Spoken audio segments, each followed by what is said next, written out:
Ballarat's very well known for the Eureka Stockade Rebellion, and the Town Hall collection has a number of items that relate to both the gold mining story and in particular the Eureka Stockade. This little group of items is on display in the Town Hall.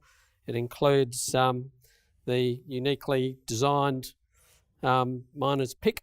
You'll notice that you've got the sharp end on one side and a blunt end on the other side, which was a design which was developed to deal with the confined spaces which some of the miners were working when they were down in their shafts and digging their tunnels, and they didn't want to have the normal design of a pick which would have two pointed ends. You'd just have the one. So that's a nice development which was used in Ballarat extensively. And of course you've got the gold panning dish, which was used to sort the gold from the dirt, and the miners would have their claim somewhere within the vicinity of a water supply, and they would dig the dirt, put some of it in here, and put a bit of water in there as well, enough to slosh the contents around, and the gold would sink to the bottom. And as it was poured out, you can see there's an indentation rim here, and the gold would either catch there, or if you had a nice big quantity, it would be in the bottom of the pan. So the gold panning dish is a real symbol for gold mining activity in the early days, in the 1850s in Ballarat, and it's nice to have that example.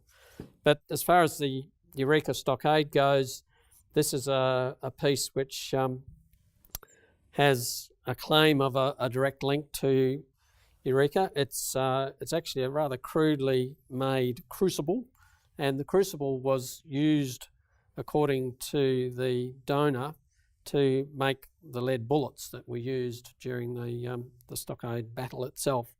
So it's interesting with Eureka Stockade, there are many items that come to light that have a claimed Eureka connection. This is one of them.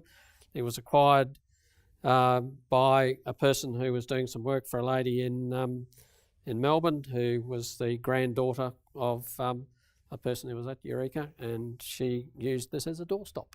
But it was said that this was used in the stockade during the battle, or in the lead up to the battle, and so there it is. It's very hard to authenticate these sort of claims, but that's the basis on which it came to the museum. Obviously, Ballarat has the Eureka flag in the Museum of Australian Democracy at Eureka, but there is another piece of Eureka history. And of course there is the big debate about where the Eureka Stockade actually was, and there are various people around who will tell you exactly where it is. I've seen a lot of the arguments and have my own views on where it is, but that is another story for another day. There we go. Eureka.